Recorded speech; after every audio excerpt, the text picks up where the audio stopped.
Welcome to the Mike Knox-Comedy podcast. This is episode lucky number 13. Wanted to give a shout out to the Brain Ablaze podcast. If you have any of your epilepsy needs or questions, you can contact Brain Ablaze on Twitter. There's a good community out there for the epilepsy support system community. And there are 3 million people in the United States with epilepsy. I should bring this up more. And there are over 65 million worldwide living with epilepsy, and we still see TV and films making fun of them. We still see people within the epilepsy community making fun of seizures, and that needs to stop, in my opinion. Now on to the big news of the week has been the submarine, and I wasn't going to bring it up, but I did want to bring up the one thing that I thought was funny was, well, there were quite a few things. My own personal opinion is for $250,000 you could not get me to go in a submarine. I don't care to see the Titanic. I don't care. I'm sure people have talked about this before, but looking inside that submarine that was made privately, it could fit 5, but you're sitting cross-legged on the floor. I would get so claustrophobic. I get claustrophobic outside, so I could definitely not deal with that.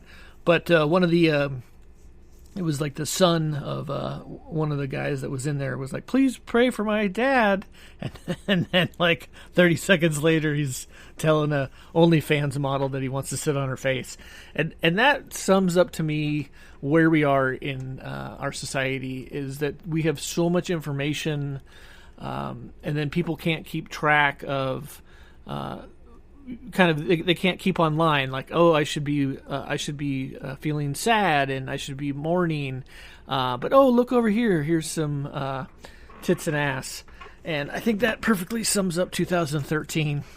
And that is the reason that I'm bringing up that guy, because I got a huge chuckle out of that guy, because I think in reality we all kind of think like that.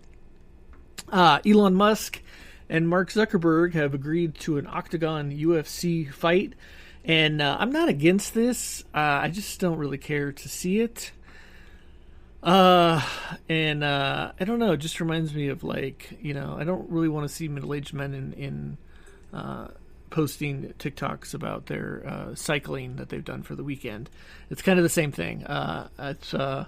It's unnecessary. I don't think that we need it. As just as much as we don't need. I don't need to hear that you saw a coyote on the neighborhood app either.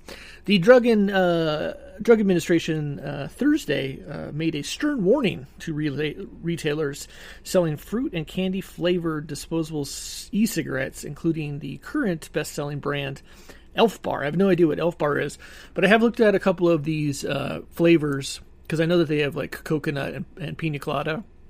And if I was a vapor, I would totally go for that too, but I'm not, because I'm deathly afraid of dying now. And so that's like tops on my list is lung cancer or a pancreatic cancer. Those are my two tops right there. And it's a latest attempt by regulators to crack down on illegal disposable vapes that have poured into U.S. stores in recent years. Well, here's the thing. Here's the hypocrisy that I see, is you allowed companies for, let's just say, 60-something years, and you went back and forth with smoking isn't bad for you, and we all know that it is. And then you switched over to vaping. Vaping's healthy for you, and it's not. It's the same thing. You're putting smoke into your lungs, and you should, when you buy that thing, there's a disclaimer on it. You should know. And then the government's then spending all this money to then counteract all the stuff that they created in the first place. So it's really just a merry-go-round of creating money for people, as far as I'm concerned. But I, who am I to say? I grew up with candy cigarettes, and I haven't seen them in a long time. But we used to always have them because everybody was smoking and drinking when I was younger. A woman was arrested at Disneyland after allegedly sneaking into the park and attempting to evade police by hiding at Thunder Mountain Railroad. Now, I've got to say about this is that if you've ever been to Disneyland in Anaheim, it's pretty big. I mean, it's huge. So you could be running through those parking lots for hours on end All you got to do is jump the wall, and there's lots of areas where it's just bushes. I don't even think there's a fence or a wall. And so the fact that she ran in there and hid in Thunder Mountain Railroad, I mean, that is a story that she's going to be able to tell her family for the rest of her life. I mean, what's to stop somebody from when they're, say you get pulled over, you jump out of your car, you jump over the fence, and you're swimming right there to Tom Sawyer Island, and you hang out in Tom Sawyer Island. I don't know if you've ever been to Tom Sawyer Island, but there's like 2 caves basically that are. I'm surprised there's more crimes that don't happen there. That park is so big and expansive. There's many. If you've ever taken the train around the outer perimeter part, there's parts of the park that I'm sure you could set up a tent and nobody would even know that you were there because nobody is accessing those certain areas of the park that's around that lake. Not giving anybody any ideas, but if I ever drop out of society, that's where I'm going to live. Because of course, there's some abandoned shacks out there. Also, they're not abandoned; they're part of the park, but I just mean, like, I'm sure you could live like in it or on the side of it and nobody would ever know because who's going out there except for maintenance. So good for you, lady. That's all I have to say about that. Teresa Taylor from the Butthole Surfers, which I always thought it was just a band in the 80s, which I always thought was a horrible name. But she was 60 and she passed away. And if you do ever notice her, she was a drummer. They had 2 drummers. And she was also like the poster child for slackers at the time in the 80s and the 90s.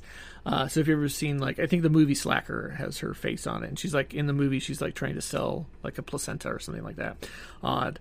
But this is where we're going, is the Gen X people are fading into the old age there. And soon we can no longer blame the boomers. It's just going to be the Gen X people that are left. In other news, 2 lawyers were fined $5,000 each because they did their briefs in ChatGPT.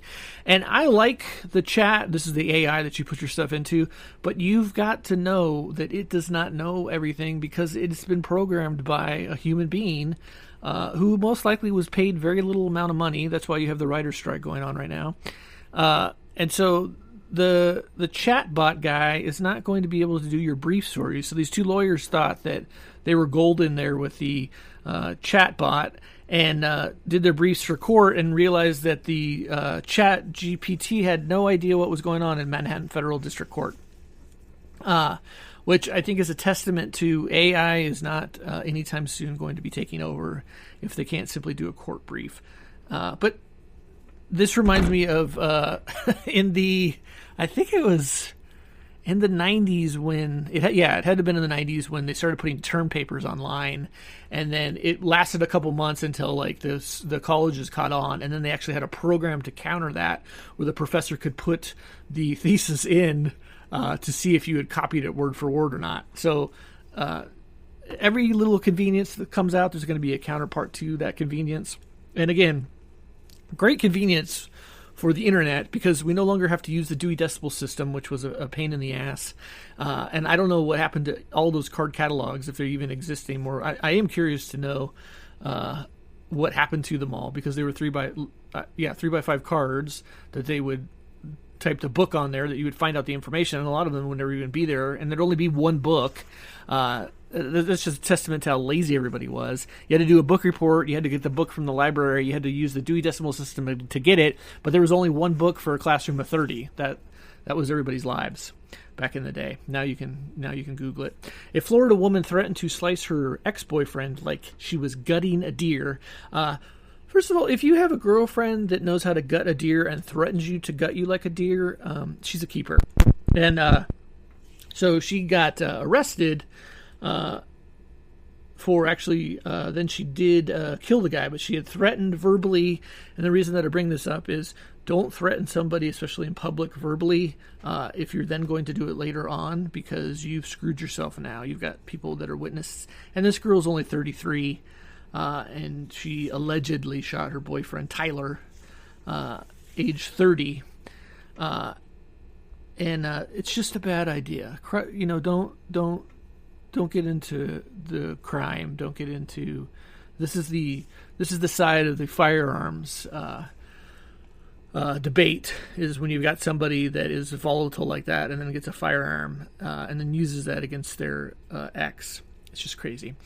I have broken up with the passport application status. I'm now on my 10th week. I tried to get I tried to renew my passport, and the passport is given through. Where are they given through? Someplace, the Department of the State. So basically, I tried to go to a library, and this is the annoying part to me, is when I mentioned to other people that I've been trying to get my passport, my passport renewal since April 12th. The reply that I always get from everybody else is, "It was so easy for me." Yes, I'm sure it was very easy for you. It wasn't easy for me because I've been in this process the last couple months, and every time that I talk to them, they always tell me that I need to expedite it, which I've already done. I've paid more than $300 to expedite it twice. And so I'm like way past the stress part and the part of waiting on the phone. I just gave up. I just decided I'm never going to travel ever again. But the annoying part to me is that I've paid all this money. I've done everything that you say. There's all these this is a website that you have that is set up, and the website just goes to a phone number, and then the phone number directs you back to the website. Or if you wait online like I did for a couple hours, you talk to somebody, I believe it's in the state of Virginia, and they just be like, "Well, why don't you pay $60?" And I'm like, "I already paid $60. You still haven't sent me anything." And then trying to get somebody to send me back the money that they robbed from me isn't going to happen. And again, this is just a testament to our government. They don't care, and that's why you just need to, like I'm doing, I'm moving on and I'm focusing on other things, like the fact that Hasbro is reviving the Furby. And the Furby was a kind of a stuffed animal with googly eyes, kind of looked like a gremlin. Really scared the crap out of me as a kid, but I guess they were initially launched 25 years ago, and they want to bring them back because I guess apparently, I don't know why anybody now would want this, but Baby Shark was big, and toys, because the fin has apparently injured 7 kids. I guess when that fin whips around, it can do some damage with that hard plastic.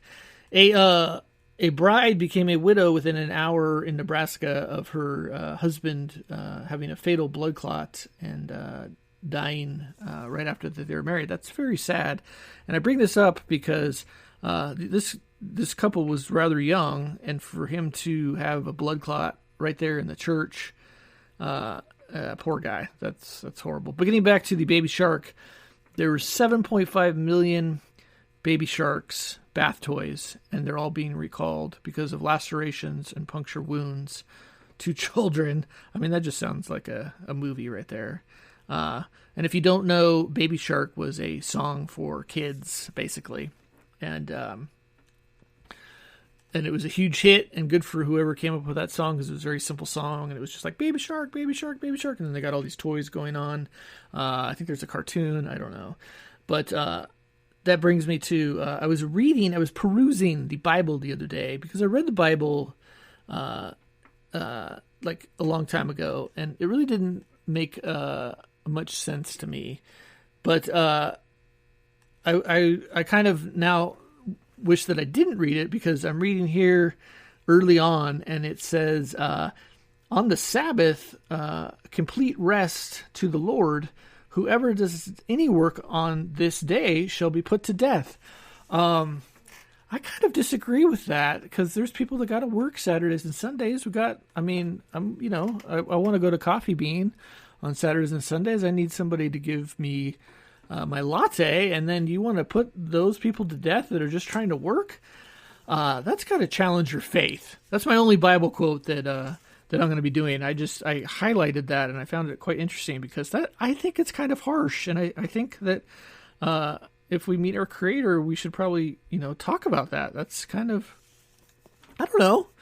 I don't remember that being one of the commandments, and then my question is, if that's a commandment, is this a subtext to the commandments? I don't know. I've got a lot of. I feel like I should go to church and ask somebody, but I'm too afraid. And I don't. I guess what now I've got to figure out what is technically work also. Like, can I do stand-up comedy on the weekends, or is that considered breaking the Sabbath also? Is this also a sin? A poker player was accused of cheating in the $1 million tournament by touching his cards. If you watch this video, I find poker very boring, especially trying to watch it on TV. And the only reason is because I know when I play it, I'm going to lose money. So I already have preset in my brain that I don't want to play it. But if you do watch this guy, he is pressing down on his cards. And I am no rocket scientist, but that is a way to market. And then they're showing, stills of this guy like staring down at people's cards, obviously staring to see where the impression is that he made. I think some judges should, fine him for that. But I think the real thing is he's triggered a lot of people because he just sits there and makes fun of them and baits them. And so, they'll get up from the table and be like, I do not like you.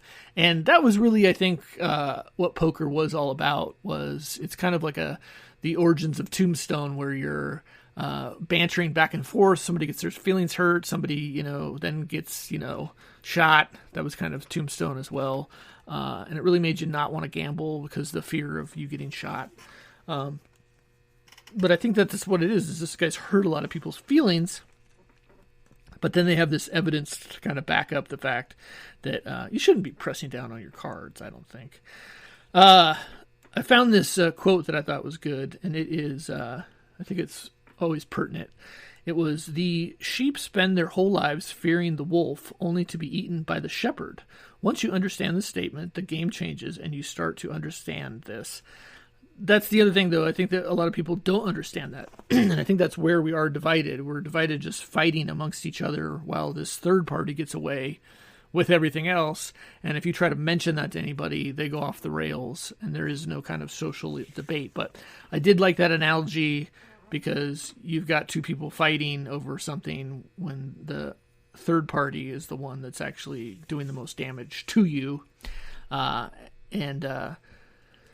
That is about as political as I'm going to get, because I would rather rant about the high prices of everything. Like a one-bedroom apartment in New York City is listed for $5,750 a month. Let me say that again. One-bedroom apartment for $5,750, and it comes with this stipulation from the landlord, which I guess is legal there in New York.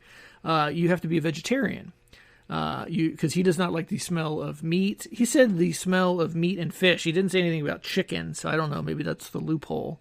But I guess that's big for that building, which I guess if you moved in a bunch of people that were vegetarians and vegans, then it would be okay. But I mean, I guess the guy can do whatever he wants because it's his building. But I'd rather, I'd rather live with my parents and be able to have some steaks and some ribs. I gotta tell you, week, and I've got to say that it's been, I don't think I've been there in 20 years, and the only reason that I went there was to go look at some graves.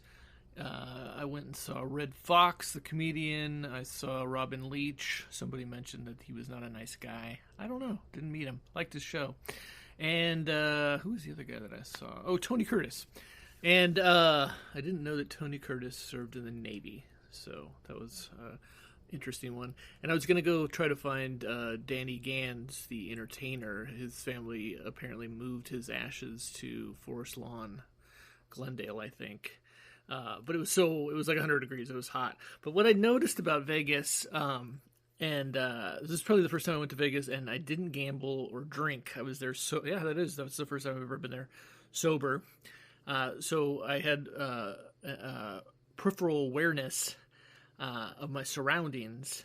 And the reason that I don't like Vegas is just because of the walking. So this time I was just trying to find it just seemed like me it was casinos. I went and got some gas. There's no hot dogs in the gas stations, but there's slot machines. And there wasn't a variety. I was trying to find like a variety, something, I don't know, something like a Long John Silver's or something. Not even Long John Silver's, but like something that's that's a fast food place that's just for Las Vegas. And I think that those places are like inside the casinos. White Castle was what I was trying to think of. But White Castle, when I tried to find it, the drive-thru was closed. and so I couldn't enjoy those delicious sliders that they have because I've never been to White Castle before. But I just noticed that the fast food places or the places to eat seem to be inside the casinos, and the casinos are so huge. Like I'm just not gonna casually park my car and walk in there. So I did not get anything to eat. I just drove there, and it was 4 hours there and probably 5 back. Lots of traffic on the way back, but this is what kills me is it's a like the destination of Las Vegas is one of the hugest places in the world to go to, right? And it's a 2-lane highway to get there from LA to Las Vegas, Las Vegas back to Los Angeles. A 2-lane highway.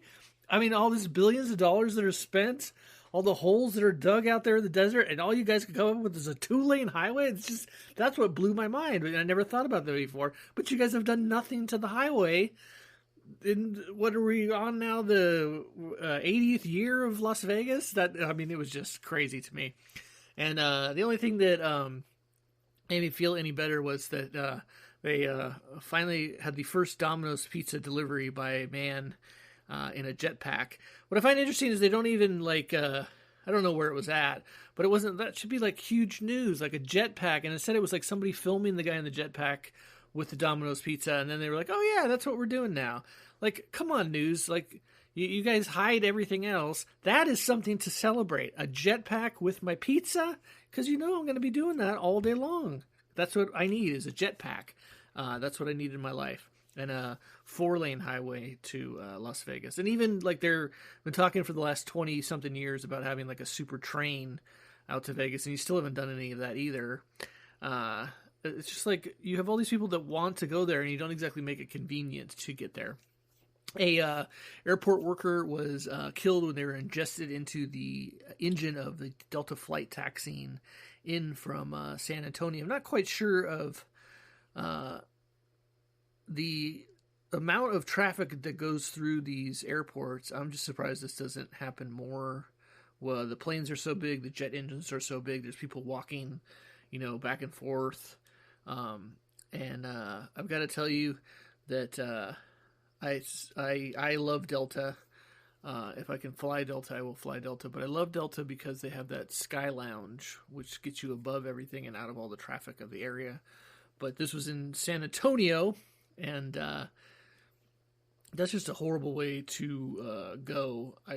It's just to me shocking because you would think that there would be, I don't know, some cover over the engine or something for you to get sucked up into it. You're just casually like, because you have that job and you're in San Antonio and it's hot and you're just thinking about like, when's my next smoke break here? And then you get sucked up to an engine. And then you're thinking to yourself, like, how did I get in this situation? A 12-year-old graduated from LA City College with a GPA of 4.0. Good for you, kid, to get your AA degree there. Just shocking to me that it was LA City College. That's not the best place for a 12-year-old to be going. But what do you know? I barely graduated high school, and you're 12, and you're basically getting twice the grade point average more than twice the grade point average than I had when I was in high school, and you're 12 years old. So, you're gonna do just fine if you've already gotten your AA degree at the age of 12.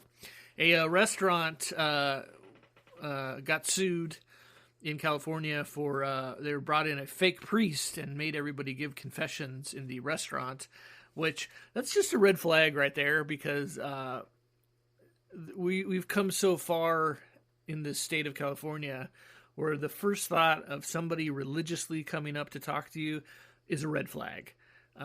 And especially if your boss is like, yeah, we got a priest here to come talk about your sins, red flag right there. So I guess they lost. They had a lawsuit. It was $140,000. But I remember when Michael Jackson died at my office, they made us stand in the hallway and pray for Michael Jackson. And I was just thinking, this has got to violate every HR policy in the entire state of California, which, of course, bringing in the priest obviously does as well to hear employment confessions. I don't know what city that was from, but it's probably Los Angeles. What do you know? This is a cool story. A kid named Landon Gilmore, who is pretty good at playing golf there. He hits the golf ball like Happy Gilmore. And Adam, if you've not seen Happy Gilmore, it's the 1996 blockbuster by Adam Sandler.